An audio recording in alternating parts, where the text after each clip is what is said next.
찬송가 144장 같이 하겠습니다.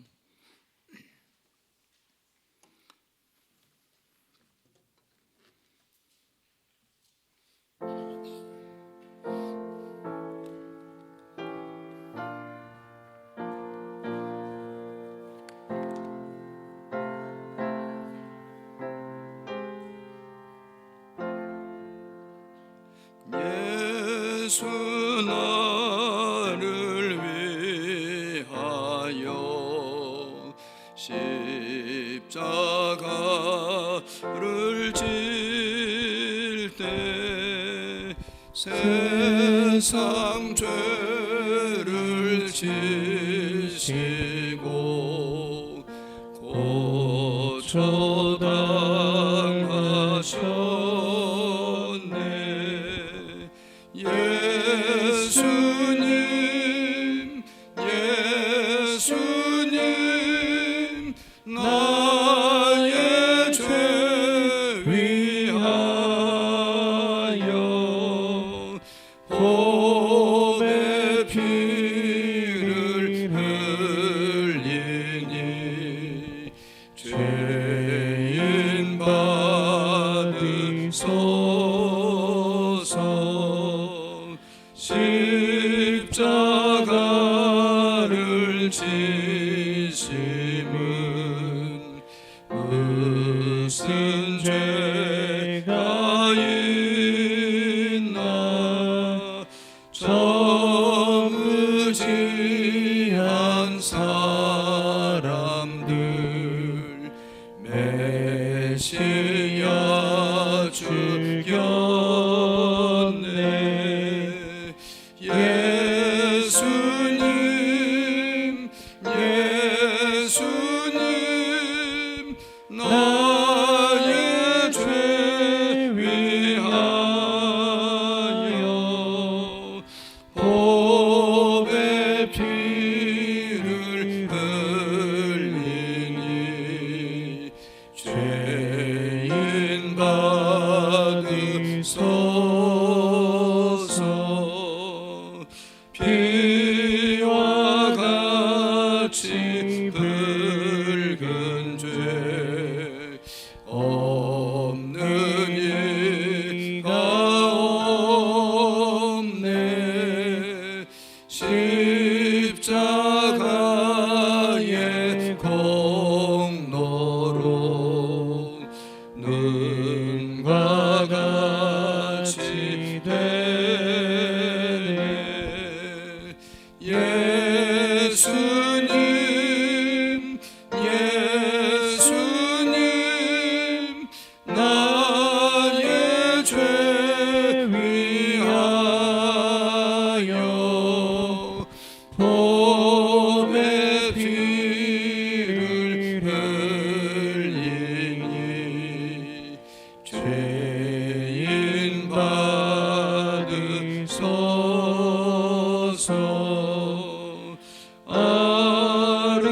아름답다 예수여, 나의 좋은 친구. 예수 공로 아니면 영원 형벌 받네. 예수님, 예수님, 나의 죄 위하여 보배 피를 흘리니 죄인 받으소서.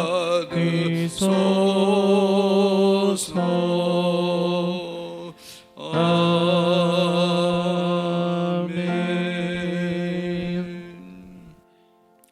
오늘은 4월 7일 화요일 사순절 제36일 하나님께서 우리에게 주시는 말씀 사도행전 27장 22절로 26절까지 말씀 교독하겠습니다.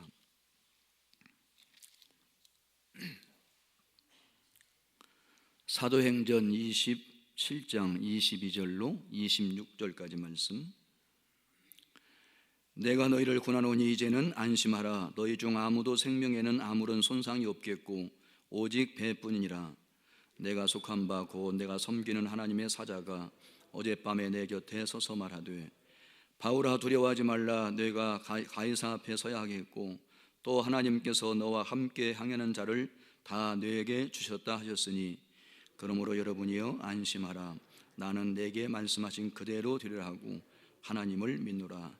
다 같이 그런즉 우리가 반드시 한 섬에 걸리리라 하더라. 오늘은 사순절 마지막 주간, 그리고 고난 주간입니다. 이 고난 주간에 우리가 사도들과 함께 선교의 길을 걷고 있는데, 오늘은 로마 항해길을 말씀드리려고 합니다. 그런데 먼저 말씀드리기 전에 고난 주간이기 때문에 지난 주일날은 종려주일로 예수님께서 우리를 죄를 위해 십자가에 못 박혀 죽으시고 피 흘려 죽으시고 살을 찢겨 죽으시고 우리의 구원을 이루시기 위해서, 죽기 위해서 예루살렘 성에 입성하신 것은 승리의 날이었다, 그렇게 말씀드렸습니다. 그게 왜 승리인가요? 죽음이 왜 승리예요? 하나님의 뜻을 이루는 것이었기 때문에 죽음이 승리였다, 그런 말씀을 드려서 종려주일을 승리의 날이라고 합니다. 그리고 월요일 날 무슨 일을 하셨나요? 예수님께서 길을 가시다가 열매가 없는 무화과나무를 저주하시죠. 열매가 없는 무화과나무는 그 당시 이스라엘 백성들의 외적 행위예요. 이스라엘 백성들 삶 속에 아무런 열매가 없었던 거죠. 하나님께서 원하시는 열매가 없는 삶 살았던 거죠. 그리고 성전을 청정케 하시는 일을 하셨는데, 성전을 청정케 하신 일을 한 것은 그 당시 이스라엘 백성들의 마음의 부패예요. 마음이 얼마나 부패하고 타락했는지, 성전이 기도하는 집인데 성전에서 기도는 하지 않고 오히려 경제적인 이익을 얻기 위해서 절기적으로 온 많은 사람들에게 성전세를 바꿔주는 환전, 비둘기를 팔고 물건을 파는, 재물을 파는 일에 혈안이 되어 있는 마음이 얼마나 타락했는가 하는 것을 보여주는 거죠. 내적 외적 죄를 다 폭로한 거죠. 이 일을 월요일 날 하셨습니다. 그날은 구원의 날이라고 해요. 예수님이 하나님의 아들로서의 군을 가지고 무화과나무를 저주하시고 성전에 가서 상을 둘러 엎으시는 일을 하셨는데, 그 구원의 날이라고 합니다. 그럼 오늘 화요일 날이죠. 화요일 날은 예수님께서 하신 일들이 마태복음 21장의 말씀을 중심으로 쭉 본다고 하면, 화요일 날 하신 일은 변론의 날이라고 하는데, 변론의 날, 성전에 가서 가르치시니까 성전 대제사장들과 장로들이 네가 무슨 권위로 이런 일을 하느냐라고 물을 때 예수님께서 자기의 권위를 변론하는 내용이 그 쭉 기록되었습니다. 변호하기 위해서 사용했던 비유가 세 가지인데, 두 아들의 비유, 그리고 포도원 농부의 비유, 악한 농부의 비유, 그리고 천국잔치의 비유, 혼인잔치의 비유, 이런 세 가지의 비유를 가르치시면서 예수님이 하나님의 아들이심을, 그 권위를 변론하는 내용이 21장 이하에 쭉 기록되어 있음을 보게 됩니다. 이런 말씀들을 기억하시고 함께 하시면 여러분이 고난주간 하루하루의 삶을 예수님 발자취도 따라갈 수가 있음을 먼저 기억하시고요. 청년들, 중고등부 그리고 유초등부 다 유아유치부가 지금 유튜브를 통해서 이 고난주간에 성경 필사도 하고 온 가족이 함께 할 수 있는 프로그램도 진행하고 있습니다. 기억하시고 이 고난주간에 특별히 온 가족이 함께, 또 어린 자녀를 둔 가정에서는 자녀들과 함께 고난주간에 프로그램도 참여하고 성경도 쓰고 필사, 그런 일들을 함께 하면서 함께 모여 예배할 수 없는 이 어려운 재앙의 때에 우리가 믿음을 지키며 승리할 수 있게 되기를 주님의 이름으로 축복합니다. 오늘 이어서 계속적으로 로마 항해길을 중심으로 바울이 상소를 했기 때문에 이제 그가 어디로 가나요? 가이사랴에서 세 번 재판받지요. 벨리스 총독 앞에서, 그 다음에 후임자였던 베스 총독 앞에서, 갈릴리 지방의 분봉왕이었던 아그리빠 왕 앞에서 바울이 재판을 받고 자기를 변론하면서 간증도 하고 전도도 하고, 그래서 이제 만약에 바울이 로마 황제에게 상소하지 않았다고 하면 석방도 될 수 있었을 뻔했는데, 그가 로마의 황제에게 상소했기 때문에 가이사랴에서 배를 타고 먼 길을 가게 됩니다. 오른쪽에 있는 가이사랴가 보이지요. 여기서부터 100길로에서 이 지중해를 거쳐가지고 저 위에 있는 로마까지, 이탈리아 로마까지 가는 이 항해길을 가는데, 이게 마지막 길이에요. 1차 선교행, 2차 선교행, 3차 선교행. 어떤 사람은 이 가이사랴에서 로마까지 가서 복음 전한 것을 4차 선교행이라 말하는 사람도 있습니다. 바울이 가는 마지막 길이지요. 그런데 이 길이 굉장히 먼 길이었고, 이 지중해를 건너가는 이 길이, 배를 타고 가는 길이 험한 길이었고 죽음을 무릅쓰지 않고는 갈 수 없는 길이었던 것을 우리가 오늘 말씀을 통해서 확인할 수가 있습니다. 그래서 그가 상소했기 때문에 이제 그가 가이사랴에 갑니다. 그 당시 로마 황제의 호칭이 가이사예요. 가이사는 사람 이름이 아니라 로마 황제를 칭하는 칭호입니다. 대통령 수상하듯이 로마 시대 때는 황제를 가이사라고 했습니다. 황제 이름은 다 각각 다른데 이 가이사에게 상손했기 때문에 가는 모습을 확인하게 됩니다. 바울의 로마행을 출발할 1절 말씀을 이렇게 하고 있습니다. 같이 읽겠습니다. 우리가 배를 타고 이탈리아로 가기로 작정되매 바울과 다른 죄수 및 몇 사람을 아구스도의 백부장 율리오라 사람에게 맡겼다. 그 당시에 가이사라로 이제 죄수 바울을 보낼 때에 이 총독이 누구를 보냈나요? 율리오라고 하는 백부장을 보내요. 백부장이 이제 이 죄수를 이끌고 바울을 이끌고 배를 타고 로마로 가는 출발점이 1절 말씀에 그렇게 기록되어 있습니다. 3절 말씀 보면 백부장 율리오는 참 친절한 사람이에요. 그렇게 바울에게도 굉장히 친절하게 되어 있습니다. 죄수를 하기 위해서 함부로 하지 않아요. 굉장히 친절을 베풀면서 그를 보호하면서 오히려 로마까지 가는 일에 동행했던 사람이 백부장 율리오였다 하는 것을 확인하게 됩니다. 이와 같이 로마로 가는 그 길에 함께했던 사람이 있는데 2절 말씀을 같이 한번 읽겠습니다. 아시아 해변 각처로 가려 하는 아르데모데노 배에 우리가 올라 항해할세 마게도냐의 데살로니가 사람 아리스다고도 함께했다. 이런 바울이 로마로 갈 때 함께했던 사람이 있죠. 2절 말씀에 우리가라고 했죠. 여기 우리 속에 누가 있을까요? 누가가 있어요. 이 사도행전을 누가 썼나요? 누가가 썼어요. 누가라는 사람이 썼어요. 이 누가라는 사람은 의사예요. 바울의 선교행을 늘 바울 따라다니면서 바울이 몸이 아픈지 컨디션이 좋은지 몸에 불편함이 없는지 늘 의사니까요. 그와 같이 이게 주치의 역할을 하면서 바울의 선교팀에 함께한 사람이 누가예요. 누가가 바울의 선교행을 다 지켜보고 기록을 했던 거죠. 성령의 감동을 받아가지고 기록을 했어요. 그게 사도행전이에요. 여기 우리라는 말 속에는 반드시 누가가 포함되는 거죠. 바울의 로마행에 누가가 동승했습니다. 그리고 또 한 사람이 나오는데 그게 누구예요? 아리스다고예요. 이 아리스다라는 사람은 유명하지는 않지만 그는 이게 그 가이사라에서 재판받을 때 옥중에 있을 때도 늘 바울 곁에 있었어요. 이게 마게도니아 출신입니다. 마게도니아 지역에서도 데살로니가 사람이에요. 데살로니가는 바울이 2차 선교행 때 가서 복음 전했던 곳이죠. 거기서 복음을 듣고 예수를 믿고 끝나지 않아요. 예수를 믿고 난 다음에 그는 하나님 앞에 헌신해요. 내가 앞으로는 주님을 위해 살아야 되겠다. 이 복음 위해 살아야 되겠다. 그래서 이 아리스다고는 데살로니가에서 2차 선교여행 때 바울의 복음을 듣고 예수를 믿고 구원받은 다음에 거기서 끝나지 않고 주님께 헌신하여 그 이후에 제자의 삶을 살아갑니다. 선교의 삶을 살아가요. 자기의 인생 전체를 바치는 헌신의 삶을 살아가요. 바울의 선교여행에 끝까지 함께한 사람이 아리스다고예요. 바울이 아리스도에 대한 동성에 대해서 고마운 마음 가지고 아리스도는 아마 로마 총독에게 바울 로마로 보낼 때 나도 좀 가게 해달라고 허락받았을 거예요. 무슨 자격으로 너 가냐? 내가 사도 바울의 종입니다. 내가 그를 옆에서도 도와줘야 되고 섬겨야 됩니다. 나를 사도 바울의 종의 자격으로 함께 해달라고 허락을 받았을 거예요. 그래서 지금 누가는 의사로서 아리스도는 종으로서 사도 바울과 함께 동행하면서 로마까지 가는 모습을 확인할 수가 있습니다. 이게 너무나 고마워서 이 사도 바울은 아리스도에 대한 얘기를 여러 군데서 지적해요. 나와 함께 갇힌 자라는 표현을 쓰기도 하고 나의 동역자라는 표현을 쓰기도 해가지고 이 끝까지 선교 여행을 함께 했던 이 아리스도에 대한 고마움을 잊지 않는 모습 발견하게 돼요. 어떤 사람은 그런 상상을 해요.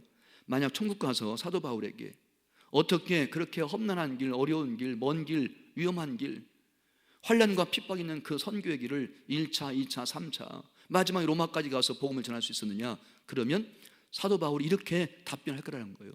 아리스도가 때문에 내가 낙심될 때, 내가 외로울 때, 내가 혼자 있을 때, 내가 힘들 때, 내가 너무나 포기하고 싶을 때 그때마다 아리스도가 내 곁에 있으면서 나에게 힘을 주고 용기 주고 위로 주고 격려해 줬기 때문에 내가 이 선교의 길을 마지막까지 갈 수가 있었다. 아리스도하고 덕분이야. 그렇게 사도 바울이 얘기할 거라는 거예요. 이건 작가의 상상력이지요. 이렇게 아리스도하고는 사도 바울과 끝까지 선교여행을 함께 했던 사람이었다 하는 사실을 확인하게 됩니다. 이렇게 이제 배를 타고 먼 길 가고 있는데 사도 바울의 첫 번째 권고한 내용이 9절 이하에 기록되어 있음을 보게 돼요. 배가 출해서 한참 갔습니다. 그냥 풍세가 안 좋아요. 바람이 막 맞바람이 불어가지고는 이 가기가 어려워요. 여기. 그 사도 바울이 1차 권고하는 내용이 9절 이하에 기록되어 있는데 9절 같이 읽겠습니다. 여러 날이 걸려 금식하는 절기가 이미 지났으므로 항해하기가 위태한지라 바울이 그를 권했다. 바울의 권고, 1차 권고예요. 배를 타고 떠난 지 여러 날이 됐습니다. 근데 금식하는 절기가 지났어요. 그 말은 달력으로 말하면 9월, 10월 달이에요. 이 9월, 10월 달에 금식하는 절기인데 이걸 지나면 항해가 어려운 때예요. 겨울은 더군다나 항해했다는 죽음의 길이에요. 겨울의 항해는 죽음이에요. 근데 겨울이 곧 닥쳐와요. 그러니까 항해하기가 위태하게 된 풍세가 있고 사도를 권고해요. 미항에 이르렀을 때, 아름다운 환경에 이르렀을 때 여기서 겨울 지내고 가자. 위험하다. 배에 실은 물건이 있어요. 이런 배를 중간에 갈아탔는데 알렉산드리아 호를 갈아탑니다. 이 알렉산드리아 호는 이집트에서 그 곡창지대에서 많은 곡식을 싣고 로마에 그 곡식을 공급하고 돈을 버는 거예요. 많은 곡식이 여기 차 있는 거죠. 배에. 곡물선이에요, 그게요. 그러니까 이 로마 사람들 먹고 살 모든 그 곡물들이 이 아프리카에 있는 애굽에서, 이집트에서 다 생산한 거 싣고 가는 거예요, 지금요. 그런데 절기가 안 맞아요, 이게요. 절기가. 그러니까 이 미항이라는 항구에 이르렀을 때 여기서 좀 겨울 지내고 가자. 겨울에 항해하면 죽는다. 생명의 위협이 있다. 그렇게 바울이 권고를 합니다. 그런데 바울의 말을 듣지를 않아요. 10절 말씀 같이 읽겠습니다. 말하되 여러분이여 내가 보니 이번 항해가 화물과 배에 실은 물질이에요. 배만이 아니라 우리 생명에도 타격과 많은 손해를 끼치리라. 그냥 여기 미항, 작지만 불편하지만 여기서 겨울 나고 가자. 사도 바울이 권고를 했는데 말을 듣지 않아요. 그 다음 말씀 같이 한번 읽겠습니다. 백부장인 선장과 선주의 말을 바울의 말보다 더 믿더라. 바울의 말 믿지 않아요. 네가 뭔데 여기서 머물자고 하냐? 선장은 지금 빨리 자기 항해를 마쳐야 돼요. 그 선장은 누군가요? 전문가예요.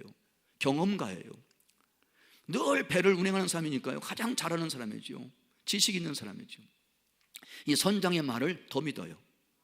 누가요? 백부장이요. 그리고 선주의 말을 더 믿어요. 선주는 경제가예요. 재력가입니다.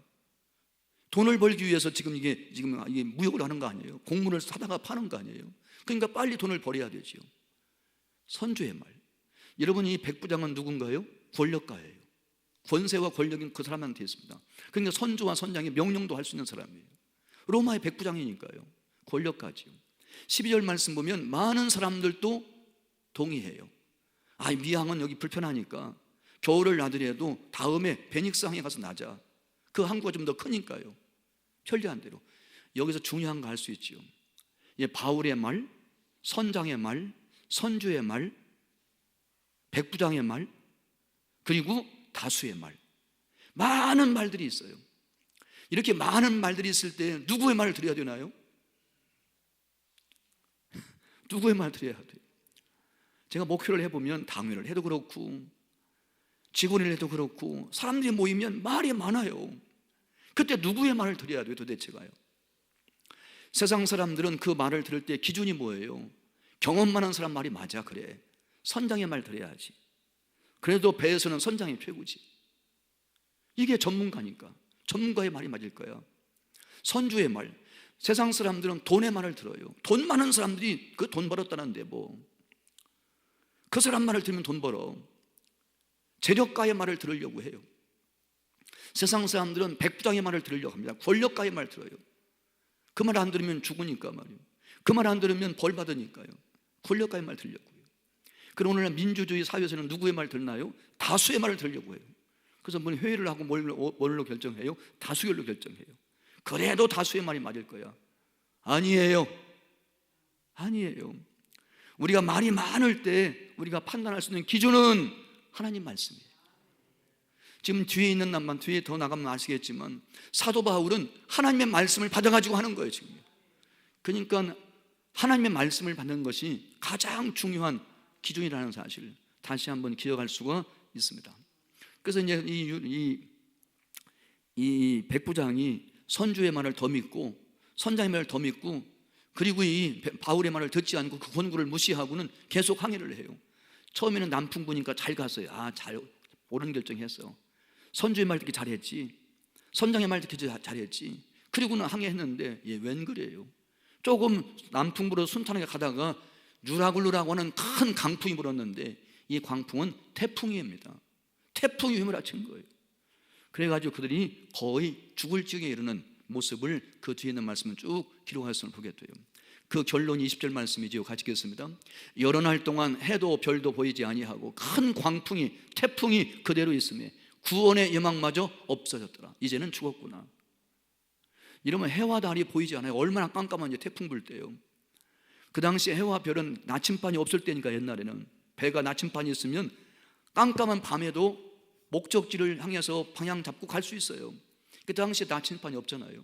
그러니까 해와 달을 보고 지금 어느 쪽이 동쪽인지 어느 쪽이 남쪽인지를 보고 분별하는데 해도 안 보여, 별도 안 보여. 그것도 하루 이틀이 아니에요. 여러 날 동안이에요.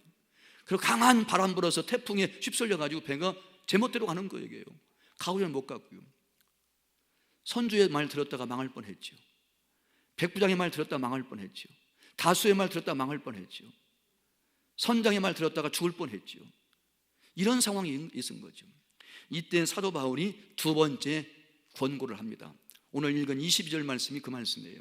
같이 읽겠습니다. 내가 너희를 권하노니 이제는 안심하라. 너희 중 아무도 생명에는 아무런 손상이 없겠다고 오직 배뿐이니라. 배에는 좀 손상이 있지만 그 배에 타고 있던 사람이 몇 명이에요? 내일 읽을 말씀 보면 276명의 생명이 있어요.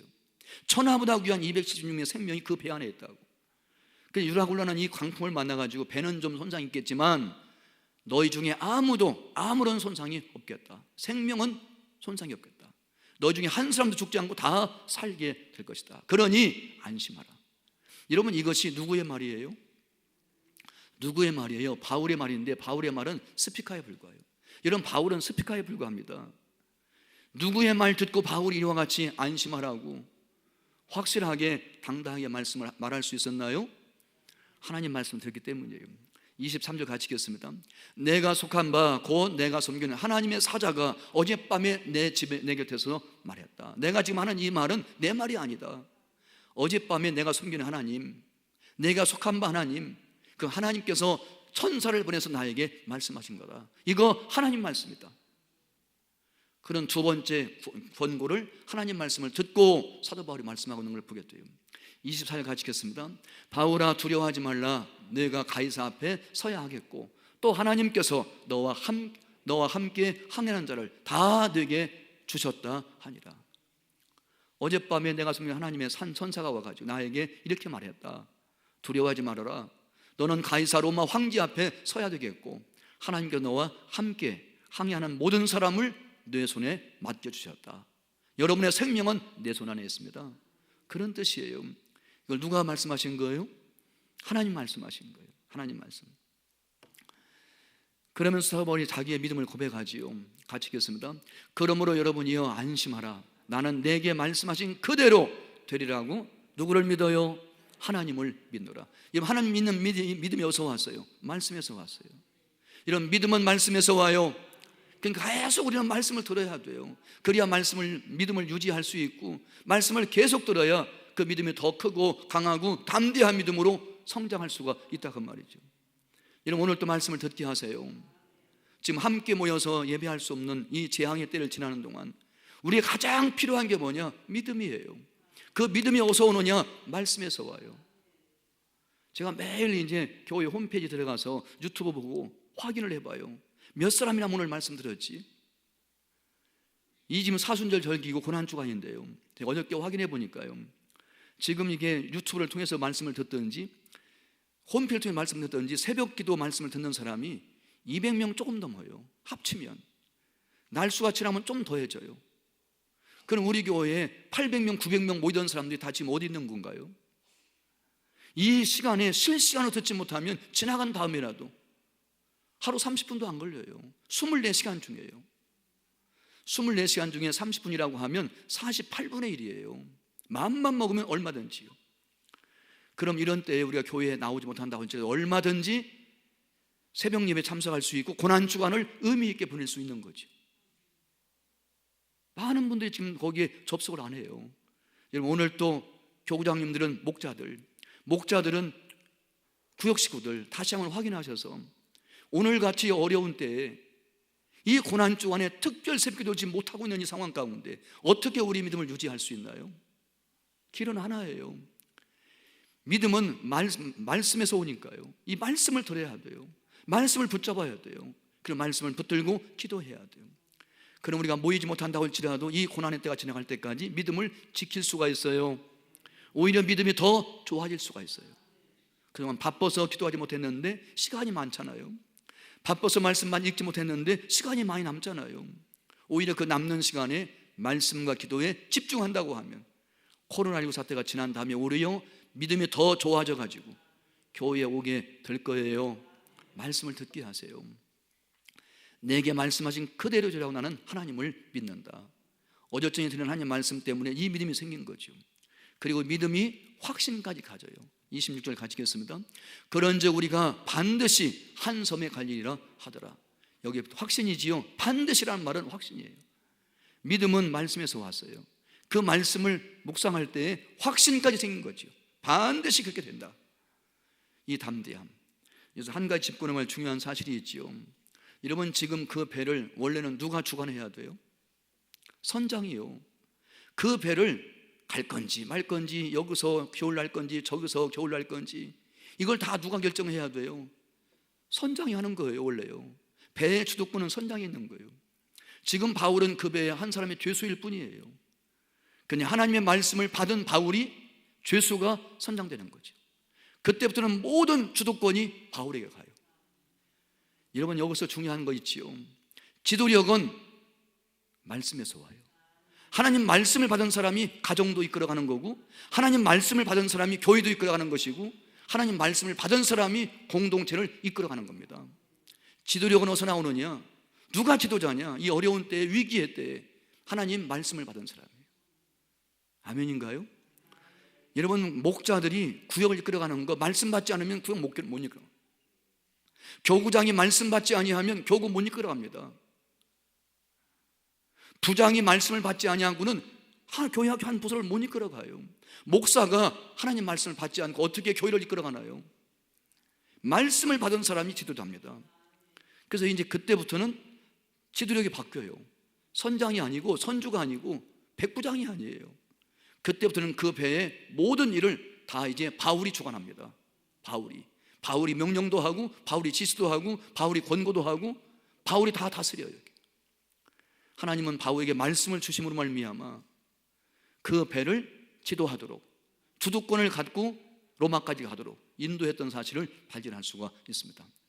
그러기에 지도자는 위기의 때에 말씀을 받은 사람이 지도자로 선다는 거, 지도력은 말씀에서 나온다는 거, 다시 한번 오늘 말씀을 통하여 확인할 수가 있습니다. 오늘 말씀 정리하겠습니다. 로마의 항해길, 로마 항해길, 바울이 상소한 곳이죠. 바울의 로마행, 바울의 제1차 권고가 있었고, 바울의 제2차 권고에 있었던 내용까지 오늘 말씀을 전했습니다. 오늘 말씀 따라 승리하시기를 주님의 이름으로 축원합니다. 기도하겠습니다. 11조 헌금, 선한사업 헌금, 11조 헌금, 사랑의 헌금 드렸습니다. 사랑이 많으신 아버지 하나님, 오늘 또 새벽을 깨우게 하시고 함께 찬양하며 경배하고 말씀 듣고 기도하며 하루의 삶을 시작하게 하시니 감사함을 드립니다. 오늘 한날의 삶도 우리가 인생 항해인 줄로 믿사오니 말씀 받은 우리가 승리하게 하시고 말씀 받은 우리가 지도력을 발휘하게 하셔서 오늘 또 가정을, 구역을, 교구를, 교회를, 나라와 민족을 이끌어갈 수 있는 지도력을 발휘할 수 있게 도와 주시옵시고 선한 영향력을 끼치며 살아갈 수 있는 우리 온 성도를 될 수 있도록 함께해 주옵소서. 오늘 또 11조 헌금, 선한사업 헌금, 사랑의 헌금 드린 손길마다 기억하시고 하늘의 은혜와 풍성한 복으로 충만케 채워 주시어서 구원받아 싸우니 구원의 통로가 되게 하시고 복을 받아 싸우니 축복의 통로가 되게 하셔서 우리를 통하여, 우리의 기도와 전도를 통하여, 우리 교회를 통하여 세계 만민이 구원받게 하시고 많은 사람들에게 축복이 흘러갈 수 있도록 은총 베풀어 주시옵소서. 하나님 아버지 간구합니다. 코로나19 사태가 어서 속히 종식되게 하여 주시옵시고 코로나 바이러스가 완전히 소멸되게 하여 주시어서 우리가 자유롭게 신앙생활을 할 수 있도록 은총 베풀어 주시옵시고 예배의 자유, 말씀의 자유, 기도의 자유, 신앙의 자유를 마음껏 누리며 살게 해 주시옵소서. 그동안 자유 주셨을 때 우리 게으르고 나태했던 것 용서해 주시옵시고, 이제는 감사와 감격 가운데 이 모든 자유를 누리며 하나님을 마음껏 찬양할 수 있도록 축복해 주시옵소서. 하나님, 우리 온 국민들, 전 세계 만민들 코로나19로부터 자유함을 얻게 하시고 하나님이 치유의 역사로 함께하여 주시어서 하나님 이 어려운 때에 인간의 한계, 인간의 무능함, 인간의 무지함을 깨달아 알게 하셔서 겸손하게 하시고 하나님께 돌아오는 역사가, 회개의 역사가, 구원의 역사가, 부흥의 역사가 한국교회와 온 세계 곳곳에서 일어날 수 있는 기회가 되게 하여 주시옵소서. 믿사옵고 이 모든 말씀 예수님의 이름으로 기도하옵나이다. 아멘. 하늘에 계신 우리 아버지, 아버지의 이름을 거룩하게 하시며 아버지의 나라가 오게 하시며 아버지의 뜻이 하늘에서와 같이 땅에서도 이루어지게 하소서. 오늘 우리에게 일용할 양식을 주시고 우리가 우리에게 잘못한 사람을 용서하여 준 것 같이 우리의 죄를 용서하여 주시고 우리를 시험에 빠지지 않게 하시고 악에서 구하소서. 나라와 권능과 영광이 영원히 아버지의 것입니다. 아멘. 기도하겠습니다. 오늘도 주신 말씀 마음에 깊이 간직하며 기도하시고 정말 나라와 민족을 위해 기도하기를